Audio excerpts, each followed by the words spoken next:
దేవుని నామమునకు మహిమ కలుగును గాక. యేసుక్రీస్తు ప్రభు వారి పేరట మీకందరికీ ప్రత్యేకమైనటువంటి వందనాలు తెలియజేస్తూ ఉన్నాము. దేవుని పరిశుద్ధ గ్రంథములో నుండి దేవుణ్ణి ఆరాధించుట కొరకైనటువంటి వాక్య భాగాన్ని, వర్తమానాన్ని మనము వినబోతున్నాం. ప్రతిరోజు కూడా ఒక ప్రత్యేకమైనటువంటి వర్తమానముతో మీ ముందు నిలవబడి ఉన్నాము. దేవుని పరిశుద్ధ గ్రంథములో నుండి ఈ దినము కొరకైన ఒక ప్రత్యేకమైనటువంటి వర్తమానమును ప్రభు యొద్ద పొంది మీ యొద్దకు తీసుకొని రావడం జరిగింది. ఈరోజు మీలో చాలా మందికి తెలిసి ఉంటుంది, అది ఈరోజు ఫాదర్స్ డే. హల్లెలూయా. తండ్రుల దినోత్సవం.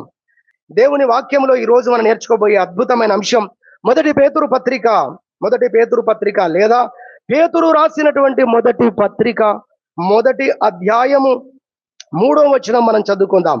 మన ప్రభువగు యేసు క్రీస్తు తండ్రి అయిన దేవుడు స్తుతింపబడును గాక. మృతులలో నుండి యేసు క్రీస్తు తిరిగి లేచుట వలన జీవముతో కూడిన నిరీక్షణ మనకు కలుగునట్లు. చాలా వాక్యం ఇక్కడ మనకు కనబడుతుంది. ఆ మొదటి లైన్ మనం జ్ఞాపకం చేసుకున్నాం. 3వ వచనం, మన ప్రభువగు యేసు క్రీస్తు తండ్రి అయిన దేవుడు స్తుతింపబడును గాక. మన ప్రభువగు యేసు క్రీస్తు తండ్రి అయిన దేవుడు స్తుతింపబడును గాక. ఈరోజు మన అంశం అదే, మన తండ్రి అయినటువంటి దేవుడు లేదా మనకు తండ్రి అయినటువంటి దేవుడే మనకు తండ్రి అయ్యాడు. అది దాని అర్థం. మనం అర్థం చేసుకోవాలంటే మనకు తండ్రి అయినటువంటి దేవుడు అన్న దాంట్లో దేవుడే మన తండ్రి అన్న విషయాన్ని మనము గ్రహించాలని ప్రభు పేరట నేను జ్ఞాపకం చేస్తున్నాను. ఒక వ్యక్తికి, ఒక మానవునికి దేవుడే తండ్రిగా ఉంటే చూస్తూ ఉంటారు, మా తండ్రి రైతండి, అందుకని మా పరిస్థితి ఇలా ఉంది. మా తండ్రి ఒక వ్యాపారస్తుడండి, మా తండ్రి ఒక కూలీ అండి అని చెప్పుకోవడం మనం లోకంలో చూస్తాము. కానీ అద్భుతమైనటువంటి విషయం ఏంటంటే, నిజానికి దేవుడే ప్రపంచంలో ఉన్న మనుషులందరికీ కూడా నిజమైన తండ్రి. ఆయన ప్రేమను మన మనుషులు ఎందుకు అనుభవించలేకపోతున్నారంటే, ఆయన పిల్లలుగా ఉండనందుననే. దేవునికి ఎంతో ప్రేమ ఉంది. కొన్నిసార్లు కొన్ని మేలులు, కొన్ని మంచి విషయాలు మనకు చేసిన వారిని అప్పుడప్పుడు మనకు జ్ఞాపకం వస్తూ ఉంటారు. జ్ఞాపకం వచ్చినప్పుడు మనము నిజంగా బాధపడతాం, నిజంగా కన్నీళ్ళు కూడా పెట్టుకుంటాం. కానీ ఆ ప్రేమను తిరిగి వారికి చూపడానికి కొన్నిసార్లు వాళ్ళు ఉన్నటువంటి స్థితిగతులు చాలా కష్టతరంగా ఉంటాయి. అప్పుడు అనిపిస్తుంది ఏంటంటే, దేవుడు కూడా ఇంతేనేమో, మన పట్ల ఎంతో ప్రేమ ఉంది దేవునికి, కానీ దాన్ని వ్యక్తపరచడానికి, చూపించడానికి మనము అనర్హులముగా ఉన్నందున దాన్ని మనం చూడలేకపోతున్నాం. ప్రేమ లేదని కాదు దేవునికి, అసలు ఆయనకు కాక ఇంకెవరికి ప్రేమ ఉంటుంది? ఆయన ప్రేమనంతా కూడా చూపించడానికి ఆయనకు ఎంతో ఇష్టం ఉంది. ఆయన దగ్గర ఉంచుకోవడానికి ఏమి లాభం? ఆయన మంచితనాన్ని ప్రదర్శిస్తేనే ప్రజలందరూ ఆయన గొప్పతనాన్ని చూసి ఆయన స్తుతిస్తారు. మోషేతో అంటాడు, మోషే, నా మంచితనం అంతా నీ ఎదుట నేను కనపరిచేదను. హల్లెలూయా. ఒక ఆర్టిస్టులో ఎంతో గొప్ప టాలెంట్ ఉంది. ఆ టాలెంట్ను ఆయన గోడ మీదనో ఒక పెయింటింగ్ ఒకటి చూపించకపోతే దాని గురించి ఎవరు ప్రశంసిస్తారు? దేవుడు తన ప్రేమనంతా వ్యక్తపరచడానికే ఉన్నాడు ఆయన. మనం బైబిల్లో చూస్తాము, ఆయన తన ప్రేమను వ్యక్తపరిచిన గొప్ప ఆ కార్యం ఏంటంటే అదే సిలువ యాగం. హల్లెలూయా. ఆకాశమంతన మహా ఆకాశములంతా చూపించాడండి ఆయన మానవులు ఎంత ప్రేమించాడు. అదిగో కలవరి సిలువను చూస్తే మనకు అర్థమవుతుంది, మానవుల ఎడల దేవునికి ఉన్న ప్రేమ అలా ప్రత్యక్షమైంది. యూట్యూబ్లోకి వెళ్తే మన ఫెయిత్ హోమ్ ఛానల్లో మానవుల ఎడల దేవునికి ఉన్న ప్రేమ అనే అంశం మీద ఒక సబ్జెక్ట్ ఉంది. మీరు చూడాలనుకుంటే మళ్ళీ ఒకసారి చూడండి. హల్లెలూయా. మన పట్ల దేవునికి ఉన్న ప్రేమను ఆ విధంగా ఆయన వ్యక్తపరుచుకున్నాడు. కాబట్టి ఆయన మనల్ని ఎంత ప్రేమించాడో, ఎంతగా మనల్ని ఆదరించాడో మనం జ్ఞాపకం చేసుకోవాలి. ఆయనే మన నిజమైన తండ్రి అన్న విషయాన్ని జ్ఞాపకం చేసుకోవాలి. మన తండ్రిని సృష్టించిన వాడు ఆయనే. ఇప్పుడు ఇందాక చెప్పుకున్నట్టు ఆత్మీయ తండ్రులను కూడా మనకి ఇచ్చిన వాడు కూడా ఆయన అన్న విషయాన్ని మనం జ్ఞాపకం చేసుకుని అసలైన నిజమైన తండ్రిని మనం స్తుతించి గణపరచాలని దేవుని వాక్యం ద్వారా మనం నేర్చుకోబోతున్నాం. కీర్తన 89వ కీర్తన 26వ వచనం మీరు చూస్తే, నీవు నా తండ్రివి, నా దేవుడవు అని భక్తుడు దేవుణ్ణి స్తుతిస్తాడు. నీవే నా తండ్రివి, నన్ను సృష్టించినటువంటి దేవుడవు నీవు, నన్ను కన్న దేవుడవు నీవు, నాకు ఈ లోకంలో జీవితాన్ని ఇచ్చిన దేవుడవు నీవు, నిజమైన తండ్రివి నీవేనని భక్తుడు దేవుణ్ణి స్తుతించినటువంటి మాట బైబిల్లో కనబడుతుంది. మలాకి గ్రంథం 2వ అధ్యాయం 10వ వచనంలో కూడా మనకందరికీ తండ్రి ఒక్కడే కాడా అని రాయబడింది. కులాలుగా మతాలుగా ప్రజలు విడిపోయారు, కానీ ప్రపంచవ్యాప్తముగా ఉన్న ప్రతి ఒక్కరికి కూడా ఆయనే తండ్రి అని చెబుతున్న గ్రంథము, ఏకైక గ్రంథము దేవుని యొక్క పరిశుద్ధ గ్రంథం యెషయా గ్రంథము 64వ అధ్యాయం 8వ వచనం చూస్తే యెహోవా నీవే మాకు తండ్రివి అంటాడు భక్తుడు. హల్లెలూయా. అనేక విషయాలు మాకు కనబడుతున్నా మాకు నిజముగా తండ్రివి నీవేనయ్యా, మమ్మల్ని కన్నవాడవు నీవేనయ్యా అని మరి భక్తుడు దేవుణ్ణి స్తుతించిన విషయాలను మనం దేవుని యొక్క వాక్యములో మనము చూడగలుగుతూ ఉన్నాము. ఇర్మియా గ్రంథములో ఇక ప్రభువే మాట్లాడతాడు. 1వ అధ్యాయం 5వ వచనం అంటాడు, గర్భములో నేను నిన్ను రూపింపక మునిపే నిన్ను ఎరిగి తిని అని ఇర్మియాతో మాట్లాడాడు. దావీదు చెప్తాడు 139వ కీర్తనలో, నా తల్లి గర్భమందు నన్ను నిర్మించిన వాడవు నీవే. కాబట్టి నిజమైన తండ్రి ఆయనే, మనకు దేవుడే మనకు తండ్రిగా ఉన్నాడు అన్న విషయాన్ని మనము గుర్తించినప్పుడు, గ్రహించినప్పుడు నిజంగా ఎంతగా మనం దేవుని బట్టి సంతోషించాలి. ఎందుకంటే ప్రేమలో కొదువు ఉండదు, శక్తిలో కొదువు ఉండదు. హల్లెలూయా. జ్ఞానములో అంతకన్నా కొదవలేదు. అలాంటి ఆయన మనకు తండ్రిగా ఉన్నాడు. కాబట్టి ఎంత సంతోషించాలి, ఎంతగా మనం దేవుని మహిమపరచాలి. తండ్రి ఇంటిలో ఎల్లప్పుడూ సంతోషమే, ఆటలు పాటలు. ఇక్కడే గాను ఒక అద్భుతమైన పాట ఉంది. నిన్న కొన్ని అనివారణ కారణాల వల్ల ప్రాక్టీస్ చేయలేకపోయా, లేకపోతే ఈరోజు వాడేవాళ్ళం అది. హల్లెలూయా. ఆయన దగ్గర కాక మనకు సంతోషం ఎక్కడుంది అసలు? ఆయన దగ్గర కాకుండా మనకు ఆనందం అసలు ఎక్కడుంటుంది? ఆటలు పాటలు ఎక్కడ? ఆయన దగ్గరే. ఆయన దగ్గరికి వచ్చినప్పుడు మనకు ఎంత గొప్ప ప్రేమ, ఆయన ఎంత గొప్ప శక్తి గల దేవుడు, ఎంత సామర్థ్యం గల దేవుడు. ఇది నా వల్ల కాదు అని ఏది చెప్పలేడు. బైబిల్ అంటుంది, ఇదిగో లోక తల్లిదండ్రులు అంత ప్రేమ కలిగిన వారు అంటే పరలోకపు మీ తండ్రి ఇంకెంత ప్రేమ కలిగిన వాడు. అందుకని మీరు ప్రార్థన చేసినప్పుడు దేవాని కాదు ప్రార్థన చేయవలసింది, పరలోక మందున్న మా తండ్రి అని ప్రార్థన చేయండి. అది ప్రేమ కలిగిన పిలుపు. అలాంటి పిలుపుతో మీరు ప్రార్థన చేయాలని పరలోక తండ్రి కోరుకుంటున్నాడని ఆయన మనసును ఎరిగి భూమి మీదకి వచ్చిన ఆయన కుమారుడు ఈ విషయాన్ని రివీల్ చేశాడు, చెప్పాడు. దేవునికి మహిమ కలుగును గాక. హల్లెలూయా.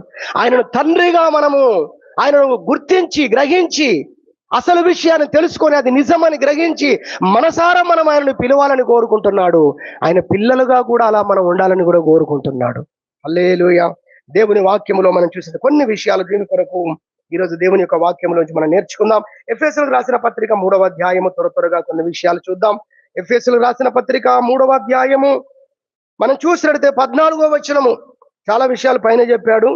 సరే, ఈ హేతువు చేత పరలోకమందును భూమి మీదను ఉన్న ప్రతి కుటుంబము ఏ తండ్రిని బట్టి కుటుంబమని పిలువబడుచున్నదో ఆ తండ్రి ఎదుట నేను మోకాళ్ళుని ప్రార్థన చేస్తున్నాను మీకోసం అన్నాడు. అది చదువుతూ మనకు అది అర్థమవుతుంది. పరలోకములో గాని పరలోకమందును భూమి మీదను ఉన్న ప్రతి కుటుంబం, ఒక గొప్ప మర్మం చెప్పేశాడండి ఇక్కడ. పరలోకములో ఉన్న కుటుంబం అన్నాడు. అంటే పరలోకంలో కుటుంబం ఉంది, దేవుని కుటుంబం ఉంది. ఆ కుటుంబంలో రేపు మనం చేరబోతున్నాం. హల్లెలూయా. సో పరలోకములో ఉన్నటువంటి కుటుంబము, అదే విధముగా భూమి మీద ఉన్నటువంటి ప్రతి కుటుంబము, ఈ కుటుంబాలన్నిటికీ మరి అంటున్నాడు చూడండి, ఏ తండ్రిని బట్టి కుటుంబం అని పిలువబడుచున్నదో. ఇక్కడ మనకు అర్థమవుతుంది కుటుంబంలో తండ్రి స్థానము, యజమాని స్థానము, శిరస్సు స్థానము ఆయనను బట్టే కుటుంబము అని పిలువబడుతుంది అనేది కూడా ఈ వాక్యం మనకు అర్థం చేస్తుంది. అయితే ఏ తండ్రిని బట్టి పైన పరలోకములో గాని కింద భూలోకములో గాని కుటుంబం అని పిలువబడుతుందో ఆ తండ్రి ఎదుట నేను మోకాళ్ళుండి ప్రార్థన చేస్తున్నాను అన్నాడు. అనగా పరలోకపు తండ్రిని ఇక్కడ జ్ఞాపకం చేశాడు. అంటే పరలోకపు తండ్రిని బట్టే పరలోకములో కుటుంబం ఏర్పడింది, భూలోకములో కుటుంబం ఏర్పడింది అన్న విషయాన్ని గ్రహించాలి. అంటే ఒక్క మాటలో చెప్పండి అంటే భూలోకములోని కుటుంబానికి లేదా కుటుంబానికి యజమానిగా ఉన్న తండ్రి ఎవరైతే ఉన్నాడో ఆయన, ఈ భూలోకపు తండ్రి, మనల్ని కన్న తల్లిదండ్రులు పరలోకపు తండ్రికి ఛాయగా ఉన్నారు. హల్లెలూయా.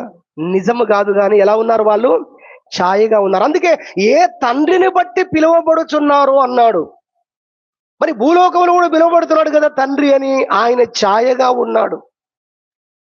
దేవుణ్ణి గూర్చి తెలుసుకోవడానికి భూలోకంలో దేవుడు తండ్రిని పెట్టాడు. పరమ తండ్రి ఎలాంటి వాడో తెలుసుకోవడానికి తండ్రి స్థానాన్ని పరలోకపు తండ్రికి ఛాయగా భూలోకములో తండ్రిని పెట్టాడు దేవుడు.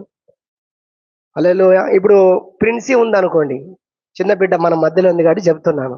దేవుని గురించి ఆమెకు తెలుసా? తెలియదు, కానీ వాళ్ళ డాడీ గురించి ఆమెకు తెలుసు.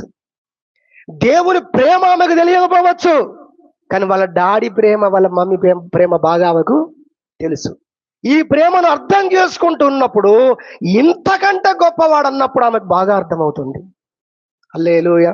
అదిగో ఛాయగా తల్లిదండ్రులను దేవుడు పెట్టాడు అన్న విషయాన్ని ఈ ఎఫెసీ పత్రిక 3వ అధ్యాయం 14వ వచనంలో ఏ తండ్రిని బట్టి పైన పరలోకంలో గాని భూలోకంలో గాని కుటుంబం అని పిలువబడుతుందో ఆ తండ్రిని మనం స్తుతించాలని, ఘనపరచాలని, మహిమపరచాలని దేవుని వాక్యము ద్వారా జ్ఞాపకం చేస్తున్నాం. ఈ తండ్రి మన జీవితంలో చేసినటువంటి ఒక 3-4 విషయాలు సమయాన్ని బట్టి నేను త్వరగా చెప్పి ముగిచ్చేస్తాను. మొట్టమొదటిగా చూసినట్లయితే దేవుడు మానవులుగా మనల్ని సృష్టించాడు. ఆయనే మనల్ని సృష్టించాడు. ఆయన చేతుల్లోనే మనము పుట్టాము. ఆయన చేతుల్లోనే మనము నిర్మాణం అయ్యాం. ఆయన జీవమే మనలో పోశాడు. హల్లెలూయా. చూడండి, శరీరము తల్లి గర్భములో నిర్మాణం అవుతుంది, కానీ ఆత్మ ఎక్కడి నుంచి వచ్చింది అసలు మనం ఆలోచన చేద్దాం. నేను కన్నాను అని తల్లి అనొచ్చు, నేను కన్నాను అని తండ్రి అనొచ్చు. అది దేహం మాత్రమే ఇక్కడ ఏర్పడింది. మరి దేహం ఏంటి అంటే దేహము నిష్ప్రయోజనమైన బైబిల్ చెబుతుంది. దేహములో అసలైన వ్యక్తి లేడు అని కూడా బైబిల్ చెబుతుంది. మనం చూస్తూనే ఉన్నాం, గ్రహిస్తూనే ఉన్నాం. అంటే అసలైన వ్యక్తి ఎక్కడ నుంచి వచ్చాడు? అది ప్రసంగి రాస్తాడు, మన్నైనది వెనుకటి వలనే మరలా మంటికి చేరును, ఆత్మ దాన్ని దయచేసిన దేవుని యొద్దకు పోవును. అంటే అసలు నువ్వు సృష్టించబడలేదు, నువ్వు అక్కడ సృష్టించబడ్డావు. నువ్వు అక్కడి నుండి ఇక్కడికి వచ్చావు. హల్లెలూయా. అందుకే నువ్వు అక్కడ నీకు తండ్రి ఉన్నాడు, అక్కడి తండ్రికి నువ్వు కుమారుడవు. ఆ కుమారుడు చెప్పాలంటే ఈ లోకంలో ఒక తండ్రి అనే వ్యవస్థకు ఒక సంరక్షకుని వలె నిన్ను అప్పగించాడు నీ తల్లిదండ్రులకు. గార్డియన్ అంటాం, కానీ తల్లిదండ్రులు కూడా గార్డియన్ అనిపించింది ఈ కోణంలో ఆలోచన చేస్తే. ఎందుకు? ఆయన పిల్లలను వీరి గర్భమందు పడవేసి వీరికి పిల్లలుగా ఇచ్చి వీరిని చూసుకోమన్నాడు, వీరిని పెంచమన్నాడు, వీరిని పోషించమన్నాడు, దేవుని యందు భయభక్తుల్లో వీరిని నడిపించమన్నాడు, నడవవలసిన మార్గమును బోధించమని చెప్పాడు వీళ్ళకు. కానీ వీరు సృష్టించలేదా తల్లిదండ్రులను? ఆ ప్రకారంగా చూసిన ఆయనే నిజమైన తండ్రి అన్న విషయాన్ని కూడా మనం అర్థం చేసుకోగలం. సరే, ఏది ఏమైనా దేవుడు ఆదామును సృష్టించాడు, హవ్వను సృష్టించాడు. అలా మానవులందరినీ కూడా ఆయన సృష్టించిన విషయాన్ని మనం చూస్తాము. లూకా సువార్త 3వ అధ్యాయం 38వ వచనం అంటాడు, ఆదాము దేవుని కుమారుడు అని లూకా రాశాడండి. మనం ఆది కాండంలో చూస్తే ఆయన నరులను కలుగజేసను అనే మాటలు కనబడతాయి మనకు. మీకు దేవుని కుమారుడు అనే మాట అక్కడ దొరకదు, కానీ లూకా రాశాడు. లూకా ద్వారా దేవుడు రాయించాడు. ఆయన కన్నాడు, ఆయన సృష్టించాడు. ఆ సృష్టించిన వాడు సృష్టికర్త అవుతాడు, తండ్రి అవుతాడు, సృష్టించబడ్డది బిడ్డ అవుతుంది లేదా కుమారుడు అవుతాడని చెబుతూ లూకా ద్వారా రాయించిన మాట ఏంటంటే ఆదాము దేవుని కుమారుడు అని రాయించాడు 3వ అధ్యాయం 38వ వచనంలో లూకా సువార్తలో. కాబట్టి మనం అర్థం చేసుకోవాలి, ఈ ఆదాము ఏం చేశాడు అంటే ఈ ఆదాము మరి పాపము చేసి దేవుడు నిలబెట్టుకున్నటువంటి ఆ కుమారుని స్థానములో నుండి పడిపోయాడు. ఎవరు? ఆదాము దేవుని మాటను మీరి పాపము చేసి తన కుమారుని స్థానములో తన మహిమను ధరించుకొని ఉన్నటువంటి స్థానములో నుండి ఆదాము తొలగిపోయాడు, ఆదాము పడిపోయాడు అని దేవుని యొక్క వాక్యములో మనం చూస్తాం. అయితే అలా పడిపోయినటువంటి ఆదామును లేదా పోగొట్టుకున్న ఆ కుమారత్వాన్ని తిరిగి మరలా యేసు క్రీస్తును లేదా తన కుమారుడైన యేసు క్రీస్తును లోకములోకి పంపి పోగొట్టుకున్న కుమారత్వాన్ని తిరిగి అనుగ్రహించింది కూడా ఆ తండ్రి. హల్లెలూయా. సో మొదటి అంశం ఏంటంటే పోగొట్టుకున్న కుమారత్వమును తిరిగి మనకు అనుగ్రహించినటువంటి తండ్రి ఆయన. హల్లెలూయా. అందుకే ఇక్కడ కూర్చున్నాం మనం అందరం. మనం ఏం పోగొట్టుకున్నామంటే దేవుని యొక్క పిల్లలుగా ఉన్న స్థానాన్ని మానవ జాతి కోల్పోయింది, పోగొట్టుకున్నారు. దేవుడు తన యొక్క ప్రేమ ద్వారా, తన వాక్యము ద్వారా, తాను ఏర్పాటు చేసుకున్న సేవకుల ద్వారా తన మాటలను ప్రకటింపజేసి సువార్త ద్వారా దేవుడు మనల్ని తిరిగి కన్నాడు. తిరిగి దేవుడు మనల్ని రక్షించుకున్నాడు. తిరిగి దేవుడు ఆయన సారూప్యములోకి మనల్ని కట్టుకుంటున్నాడు. కాబట్టి మొదటి అంశం ఏంటంటే పోగొట్టుకున్న కుమారత్వాన్ని తిరిగి మనకు అనుగ్రహించినటువంటి తండ్రి మన పరలోకపు తండ్రి. హల్లెలూయా. ఒకప్పుడు ఆయన మనల్ని సృష్టించిన మాత్రమే కాదు, ఆయన తల్లి గర్భమందు పడవేసింది మాత్రమే కాదు, ఈ లోకపు తల్లిదండ్రులకు మనల్ని అప్పగించింది మాత్రమే కాదు, మనము వైదొలిగినప్పుడు, మనము పడిపోయినప్పుడు, మనము నశించిపోయినప్పుడు కూడా మనల్ని వెతుక్కుంటూ వచ్చింది కూడా ఆ తండ్రియే. అందుకే లూకా సువార్తలో రాస్తాడు, నశించిన దానిని వెతికి రక్షించుటకు మనుష్య కుమారుడు లోకములోకి వచ్చాడు. మనిషి వెళ్ళలేదు, ఆయనే వచ్చాడు. తప్పిపోయిన దాన్ని వెతుకుట కొరకు ఎవరు వచ్చారు? అదిగో ఆయనే వచ్చాడు. తండ్రి వచ్చాడు, కుమారుని అవతారములో వచ్చాడు, కుమారుడుగా వచ్చాడు అన్న విషయాన్ని కూడా దేవుని యొక్క వాక్యముల ద్వారా మనము గ్రహించవచ్చు అనే విషయాన్ని ప్రభు పేట గుర్తు చేస్తున్నాం. ఇది మొదటి అంశముగా మేము మీకు జ్ఞాపకం చేస్తున్నాం. రోమాపత్రిక 3వ అధ్యాయము 24వ వచనంలో అంటాడు, ఆయన క్రీస్తు యేసు ద్వారా మనల్ని తిరిగి నీతిమంతులుగా ఆయన చేశాడు అంటాడు. 3వ అధ్యాయము 24వ వచనంలో యేసు క్రీస్తు ద్వారా. గలతీ పత్రిక 3వ అధ్యాయం 13వ వచనములో కుమారత్వాన్ని పోగొట్టుకొని శాపగ్రస్తులమై మనం ఉంటే మన పాపాన్ని తొలగించడం కొరకు, మన శాపాన్ని తొలగించడం కొరకు గలతీ 3:13 ప్రకారం యేసుక్రీస్తు శాపమయ్యాడు అని బైబిల్ చెప్తుంది. ఏమయ్యాడట? ఎంత పెద్ద మాట అండి! నిజంగా శాపమైపోయాడు ఆయన, పాపమైపోయాడు ఆయన. నీవు నేను కోల్పోయిన స్థానాన్ని తిరిగి ఆ స్థానములో మనల్ని నిలబెట్టుట కొరకు పరమ తండ్రి ఈ లోకములకి కుమారుడుగా వచ్చి ఆయన పాపమయ్యాడు, పాపముగా చేయబడ్డాడు, శాపమయ్యాడని గలతీ 3:13 చెబుతున్నటువంటి విషయాన్ని దేవుని యొక్క పరిశుద్ధ గ్రంథంలో చూడగలము. దీనికి మంచి ఉదాహరణ గుర్తుపెట్టుకోవడం కొరకు లూకా సువార్తలో తప్పిపోయిన కుమారుని యొక్క సాదృశ్యం మనకు చాలా సహాయం చేస్తుంది. మంచి స్థానంలో ఉన్నాడు, ధనవంతుని కుమారునిగా ఉన్నాడు, గొప్ప వైభవంగా బ్రతుకుతూ ఉన్నాడు.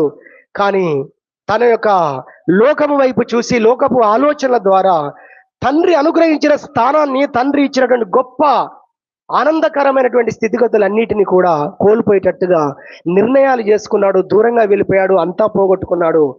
మనకు తెలుసు ఎంత దారుణమైన పరిస్థితి అంటే, వెళ్ళిన ఊరిలో కరువు వచ్చిందంట. నేనైతే ఇలానే అనుకుంటాను, వెళ్ళిన ఊరిలో కరువు రాలేదు, ఈయనకు బుద్ధి రావడానికి కరువు వచ్చింది. తప్పిపోయిన కుమారుడు మనం చూస్తాం, అక్కడ కరువు రాగా పందులు మేపడానికి ఆ ఉద్యోగానికి వెళ్ళాడు, కుదుర్చుకున్నాడు. ఆయన జీతం ఇవ్వలేదు, తినడానికి కనీసం తిండి ఇవ్వలేదు. అందుకే పందులు తినే పొట్టు తినడానికి ఆశపడ్డాడు. అంత స్థితి ఎందుకు వచ్చింది అంటే, జీతం కూడా ఇవ్వలేదు, జీతం ఇచ్చే పరిస్థితులు కూడా లేవు. అంత అన్యాయం, అక్రమం, కరువు, భయంకర పరిస్థితులు ఉన్నాయడ. పందులు తినే పొట్టు తినడానికి కూడా ఆశపడ్డ పరిస్థితిలో అర్థం చేసుకున్నాడు, నా తండ్రి ఎంత గొప్ప ఆశీర్వాదం ఉండే, ఎంత గొప్ప సమృద్ధి ఉండే, నేను ఇక్కడ ఆకలికి చచ్చిపోతున్నానే, అంత మంచి స్థితిలో నుండి నేను ఎందుకు వచ్చానా అని అప్పుడు అర్థం చేసుకొని పశ్చాత్తాపడి తీసుకున్న నిర్ణయం ఏంటంటే, తిరిగి నా తండ్రి వద్దకు నేను వెళ్తాను.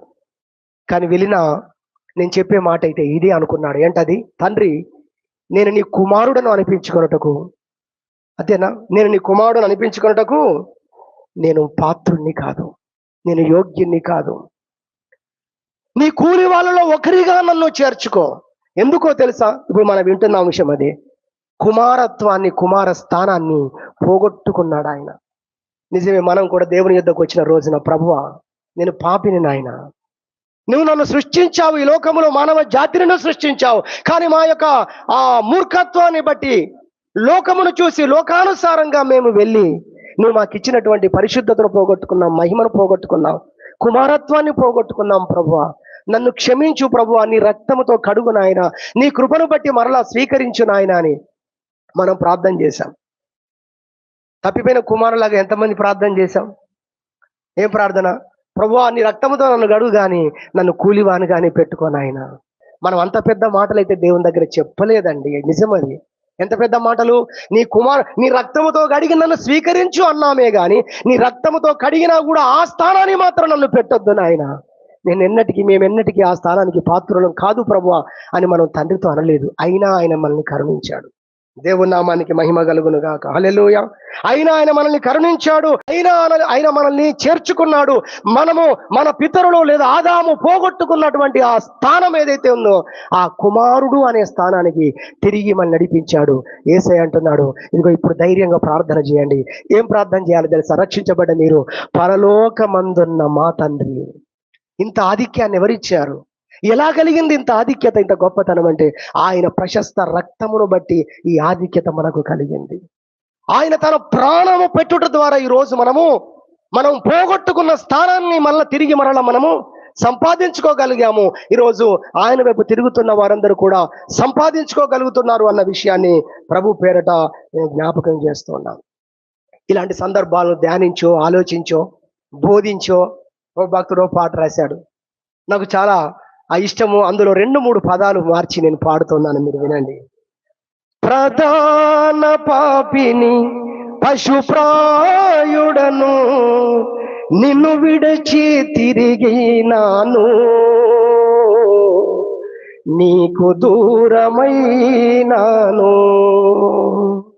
అయినా ప్రేమించావు, పాపాలు క్షమించావు. వస్తే పాడండి. కుమారుడా అన్నావు, నా పరిచర్య చేయమన్నావు, నా కుమారుడా అన్నావు, నా పరిచర్య చేయమన్నావు, నా ప్రియుడా యేసునాదా నీకే స్తోత్రములు. ఏమన్నాడట? నేను నీ కుమారుడును అనిపించుకోవటకు యోగ్యుని కాదనేది మన వైపు నుంచి వస్తున్న మాట. అయితే నువ్వు పశ్చాత్తాపడ్డావు కదా, తప్పు తెలుసుకున్నావు కదా, సరే వదిలేసేయి. ఇక నేను కూడా ఎన్నటి జ్ఞాపకం చేసుకోను. బైబిల్లో రాస్తాడు భక్తుడు, ఆయన మన పాపములన్నిటినీ సముద్రపు అగాధములో పడవేశాడంట. హల్లెలూయా. ఆయన ఎన్నటికి తిరిగి జ్ఞాపకం చేసుకోకుండా వాటిని సముద్రపు అగాధములో పడవేశాడు దేవుడు అని మరి భక్తుడు దేవుణ్ణి స్తుతిస్తూ అంటాడు. కాబట్టి ఇప్పుడు అంటున్నాడు ఆయన, నీవు నా కుమారుడవు, నేను నిన్ను కని ఉన్నాను. 2వ కొరింథీ పత్రికలో మనం చూసినట్టయితే చాలా అద్భుతమైన మాటలు చెప్తాడండి. 2వ కొరింథీ పత్రిక 6వ అధ్యాయము మనం చూస్తే 18వ వచనంలో ప్రేమ కలిగిన పరలోకపు తండ్రి ఆయన మాట్లాడుతూ ఉన్నాడు. మనం చూడవచ్చు 3వ లైన్లో, నేను వారిలో నివసించి సంచరింతును, నేను వారి దేవుడన ఇందును, వారు నా ప్రజల ఇందురు, కావున మీరు వారి మధ్య నుండి బయలువెడలి ప్రత్యేకంగా ఉండుడి, అపవిత్రమైన దాన్ని ముట్టకూడని ప్రభువు చెప్పుచున్నాడు. మరియు నేను మిమ్మల్ని చేర్చుకొందును, మీకు తండ్రినయ్యుందును, మీరు నాకు కుమారులను కుమార్తెలునయ్యుందురని సర్వశక్తి గల ప్రభువు లేదా దేవుడు చెప్పుచున్నాడు. హల్లెలూయా. మీరు నాకు పిల్లలయ్యుందురు. కుమారుడే కాదు, కుమార్తెలు అనే పదాన్ని ఇక్కడ వాడాడు. అవును, తప్పిపోయినటువంటి హవ్వ, తప్పిపోయిన ఆదాము స్థానంలో ఈరోజు మరి స్త్రీ పురుషులు కూడా ఉన్నారు. కాబట్టి మీరు నా కుమారులను దేవుడు ఈరోజు మనల్ని పిలుస్తూ ఉన్నాడు. మీరు నా కుమార్తెలు అని దేవుడు మనల్ని ఈరోజు పిలుస్తూ ఉన్నాడు. ఆయన కుమారులుగా, ఆయన కుమార్తెలుగా మనల్ని ఆయన చేసుకున్నాడు. మనము పోగొట్టుకున్న స్థానాన్ని తిరిగి మనకి ఇచ్చినటువంటి తండ్రి ఆయన. ఇది మొదటి అంశముగా దేవుని వాక్యములో నుండి మనం తెలుసుకుంటున్నాం. దీన్ని బట్టి మనం ప్రభువును స్తుతించాలి. నిజమే నాయన, నిన్ను తండ్రి అని పిలవడానికి నేను యోగ్యుని కాదు ప్రభువా, అరుగుని కాదు ప్రభువా. నీ రక్తము చేత నా పాపములన్నీ కడిగి నన్ను పరిశుద్ధపరిచి నన్ను పవిత్రపరిచి ప్రభువా నీ కుమారుడుగా, నీ కుమార్తెగా నన్ను చేసుకున్న విధానాన్ని బట్టి మీకు స్తోత్రం ప్రభు అని మనందరం కూడా మొదటి అంశాన్ని బట్టి స్తుతించాలని దేవుని పేరట ఈ సమయంలో మొదటి అంశముగా మరి జ్ఞాపకం చేస్తున్నాము. పోగొట్టుకున్న కుమారత్వమును తిరిగి మనకు అనుగ్రహించిన తండ్రి అనేది మొదటి అంశంగా జ్ఞాపకం చేస్తున్నాం. రెండవ అంశం ఏంటంటే ఆయన మనల్ని మోయుచున్నటువంటి తండ్రి ఆయన. హల్లెలూయా. లేదా మోసుకొని పోతున్న తండ్రి ఆయన. ఇది రెండవ అంశం. మొదటిది, మనము కోల్పోయినటువంటి కుమారుడు కుమార్తె అనే స్థానాన్ని తిరిగి మనకిచ్చినటువంటి తండ్రి ఆయన. అది మొదటి అంశం. అయితే రెండవది, మనల్ని మోయుచున్న తండ్రి ఆయన. ఆయన మనల్ని మోసుకొనుచున్న తండ్రి ఆయన అనే విషయాన్ని దేవుని వాక్యంలో నుండి మనం జ్ఞాపకం చేసుకుందాం. ద్వితీయోపదేశ కాండము మీరు చూడగలిగినట్లయితే ద్వితీయోపదేశ కాండము 1వ అధ్యాయము 31వ వచనాన్ని మనము చూడగలిగినట్లయితే మరి ఇక్కడ చెప్తాడు. 31వ వచనములో, ఐగుప్తులోను అరణ్యములోను ఐగుప్తులోను అరణ్యములోను మీ కొరకు చేసినట్టు మీ పక్షముగా యుద్ధము చేయును. మీరు ఈ చోటికి చేరు వరకు మీరు వచ్చిన మార్గమంతటిలోను మనుషుడు తన కుమారుణ్ణి ఎత్తుకొనున్నట్లు మీ దేవుడైన యెహోవా మిమ్మును ఎత్తుకొని వచ్చిన సంగతి మీరెరుగుదురని మీతో చెప్పి తిని. మనుషుడు ఒక తండ్రి తన కుమారుని ఎలా ఎత్తుకొని మోసుకొని వస్తాడో మీ పరలోకపు తండ్రి అలా మిమ్మల్ని ఎత్తుకొని వచ్చాడు. నాకు బాగా గుర్తుంది, నా చిన్నతనంలో ఊరికి వెళ్తే, మా సొంత గ్రామానికి వెళ్తే ట్రైన్ దిగితే అక్కడి నుంచి నడుచుకుంటూ వెళ్ళాలి. మా తండ్రి ఆ చిన్నతనంలో నన్ను ఈ భుజం మీద మోసేవాడు. ఆయన ఒక కాలు ఇటు ఒక కాలు అటు ఉండేది. ఆయన తల పట్టుకునేవాడిని నేను. బైబిల్ చెబుతుంది, ఒకని తండ్రి వాడిని ఎత్తుకొని పోయినట్లుగా, మోసుకొని పోయినట్టుగా మీ పరలోకపు తండ్రి మిమ్మల్ని ఆ విధంగా ఆయన మోసుకొని పోయినటువంటి వాడు, ఎత్తుకొని పోయినవాడు అనే విషయాన్ని అక్కడ రాస్తూ ఉన్నాడు. అదేవిధంగా నిర్గమకాండము చూడండి. నిర్గమకాండములో మీరు చూస్తే కూడా, నిర్గమకాండములో నేను పరిశుద్ధ గ్రంథంలో 19వ అధ్యాయంలో కూడా మరి దీనికి సంబంధించినటువంటి మాట మనకు కనబడుతుంది. నేను ఐగుప్తులకు ఏమి చేసితునో మిమ్మును గద్దరెక్కల మీద మోసి నా యొద్దకు మిమ్మును ఎట్లు చేర్చుకొంటినో మీరు చూచితిరి. ప్రభువు మాట్లాడుతున్నాడు. గద్ద రెక్కల మీద, గద్ద ఏ విధంగా, పక్షిరాజు ఏ విధంగా తన రెక్కల మీద తన పిల్లలను మోస్తుందో మిమ్మల్ని ఆ విధంగా నేను మోసుకొని వచ్చినటువంటి వాణ్ణి అని దేవుడు మాట్లాడుతున్నటువంటి మాట ఇక్కడ మనము నిర్గమకాండము 19వ అధ్యాయము 4వ వచనంలో చూస్తున్నాం. అలానే ద్వితీయోపదేశ కాండం 32వ అధ్యాయం 11వ వచనంలో చూస్తే పక్షిరాజును తీసుకొస్తాడు. అక్కడ గద్ద అనగా ఇక్కడ కూడా పక్షిరాజే. పక్షిరాజు ఏ విధంగా తన రెక్కల మీద తన పిల్లలను మోస్తుందో మిమ్మల్ని ఆ విధంగా నేను మోసుకొని వచ్చిన వాణ్ణి అని ప్రభు అన్నాడు. నిజంగా ఆ డైరెక్షన్ లో, ఆ యాంగిల్లో మీరు ఎవరు ఆలోచించారో ఆలోచించలేదో ఈ రోజు ఆలోచించండి. ఆలోచించినప్పుడు 2-3 మాటలు మీకు మీ ముందు పెడతాం. అదేంటంటే, దేవుడు మనల్ని నిజంగా ఎంత సహిస్తున్నాడో ఒక్కసారి వెనుకకు తిరిగి చూస్తే అర్థమవుతుందండి. ఎంత భరిస్తున్నాడో దాని అర్థం అదే, మోసుకొని పోవడం అంటే. ఆయన మనల్ని ఎంత సహిస్తున్నాడు, నిజంగా ఎంత భరిస్తూ ఉన్నాడు. ఎన్నో కార్యాలు చేసినప్పటికీ కూడా ఇశ్రాయేలు ప్రజలు ఎలా జీవించారో, ఎలా నడిచారో, ఆయన పట్ల ఎలా వారు ప్రవర్తించారో మనం దేవుని వాక్యంలో చూస్తే 78వ కీర్తనలో మనకు కొన్ని విషయాలు కనబడతాయి. 13వ వచనం, ఆయన సముద్రమును పాయలుగా చేసి వారిని అద్దరికి నడిపించెను. ఆయన నీటిని రాశిగా నిలిపెను. పగటి వేళ మేఘముల నుండి, రాత్రి అంతయు అగ్ని ప్రకాశములో నుండి ఆయన వారికి త్రోవ చూపెను. 78వ కీర్తన 14వ చరణం చదివాను. అరణ్యములో ఆయన బండలు చీల్చి సముద్రమంతా సమృద్ధిగా వారికి నీరు త్రాగనిచ్చెను. బండలలో నుండి ఆయన నీటి కాలువలను రప్పించెను. నదుల వలె నీళ్లు ప్రవహింపజేసెను. ఇప్పుడు చదువుకుందాం 17వ వచనం. 17వ వచనం ఏముందండి? ఆయనను వారు ఆయనకు విరోధముగా ఇంకను పాపము చేసునే వచ్చిరి. ఓ నిజంగా మన జీవితంలో దేవుడు ఎన్నో సార్లు ఆయన మనకుతో మాట్లాడుతున్న మాటలు, నడిపిస్తున్న మార్గాలలో ఎన్నిసార్లు మనం సనిగిన సందర్భాలు లేవు. ఎన్నిసార్లు మనం ఆయనను వ్యతిరేకించిన సందర్భాలు లేవు. మనస్సులో ఆయనకు అవిధేయత చూపేటువంటి మూర్ఖత్వాన్ని కనపరిచిన సందర్భాలు లేవు. అలాంటి సందర్భాలన్నిటిలో కూడా ఏం చేశాడు తెలుసా? ఆయన మనల్ని సహించాడు. హల్లెలూయా. ఆయన మనల్ని భరించాడు. ఆయన అలానే మనతో ప్రయాణం చేశాడు. హల్లెలూయా. మరి ట్రైన్లో, బస్సులో కనబడతాయి దృశ్యాలు. వాడు ఏదో కొనియమని అడుగుతాడు బస్ స్టాండ్లో. ఆ కొనియని పరిస్థితులు ఇంటి దగ్గర చాలా ఉన్నాయి, ఇది అవసరం లేదని తల్లిదండ్రులు చెప్తారు. ఇలా బస్సు వస్తుంది, బస్సులో ఎక్కుతాడు, అయితే లొల్లి అయిపోదు. బస్సులో కూడా వాడు ఏడుస్తూనే ఉంటాడు. ప్రయాణం ఆ కొడుకుకు అలా అంటూ ఇలా అంటూ వాని మధ్య మధ్యలో వాడు ఒగరుస్తూ ఏడుస్తూ ఉంటే బ్యాగులోకి వెళ్ళి బాటిల్ తీసి వాడి నోట్లో పోస్తూ ఏం చేస్తాడు తండ్రి తల్లి? ప్రయాణాన్ని సాగిస్తూనే ఉంటారు. ఈ జీవిత ప్రయాణంలో ఎన్నిసార్లు దేవుణ్ణి మనం విసిగించలేము. ఆ బస్సులో ఆ బిడ్డ తల్లిదండ్రులను విసిగించినట్టుగా వెనుకున్న వారందరూ తిట్టుకుంటాడు. ఏం పిల్లలండి, ఏం పెంపకం అండి.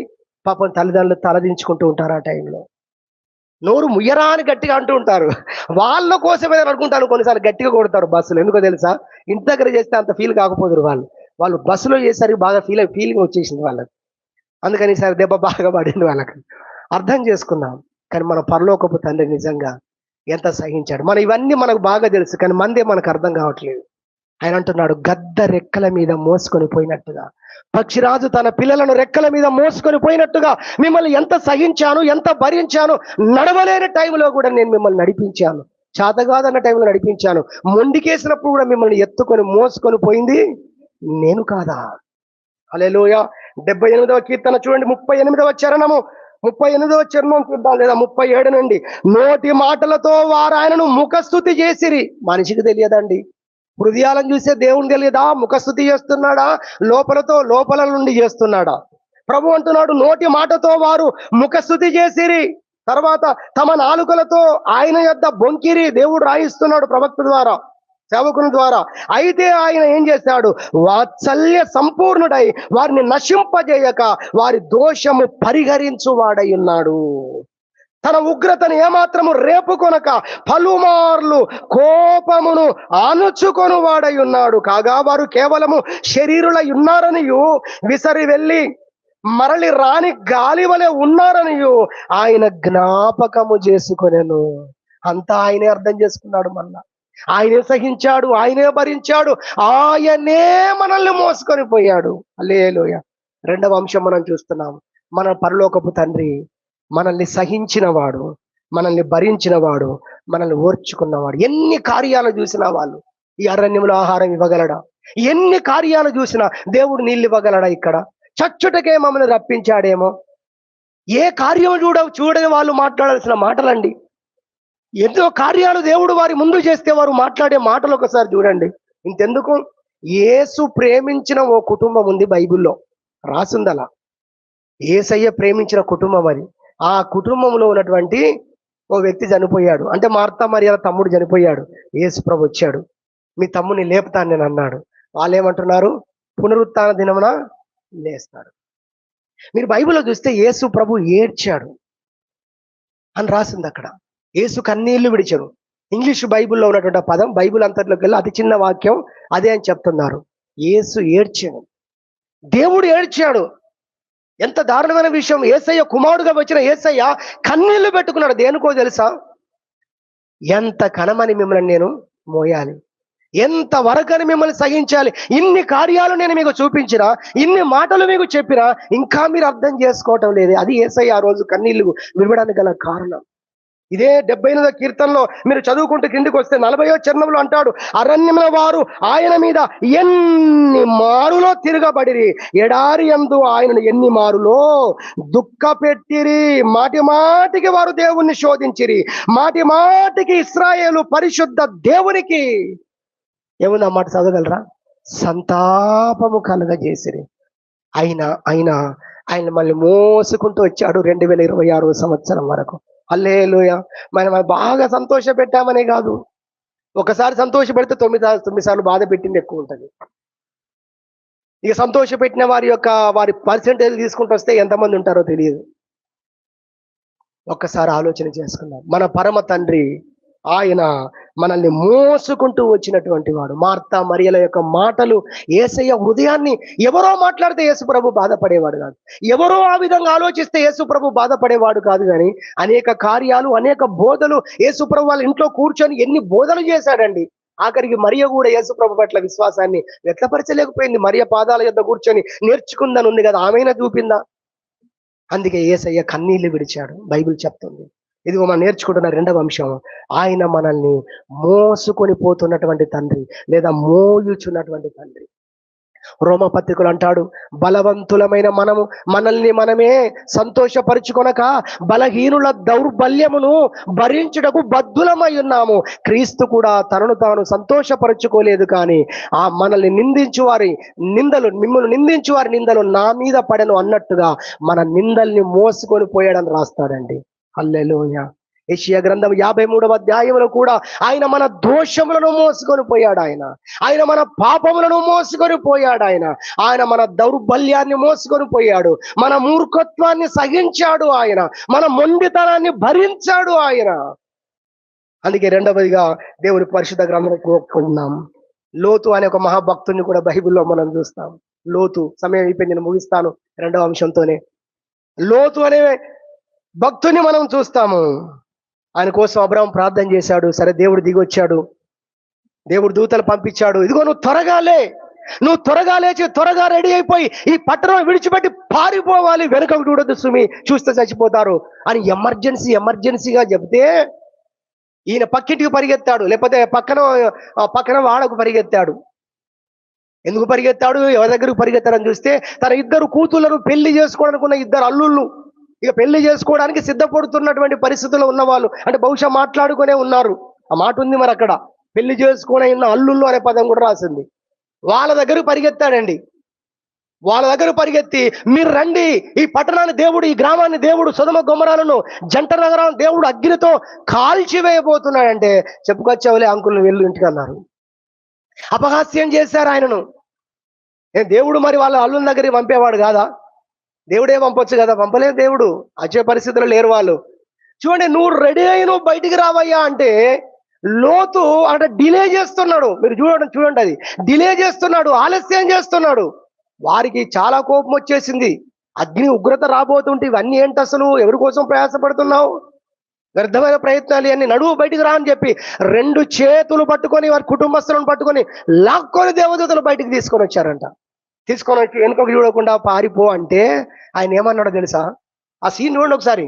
పారిపో అని చెబుతుంటే ఆయన అంటున్నాడు, ఆయన మొత్తుకుంటూ కలవరంతో భయంతో, వామ్మో మీరు చెప్పే మాటలు ఇవన్నీ వింటూ ఉంటే అయిపోతుంది నా పని, ఇప్పటికే డిలే చేశాను వాళ్ళని పిలవడానికి, నేను వెళ్ళేలోపే అగ్ని వచ్చి నన్ను చంపేస్తుందేమో.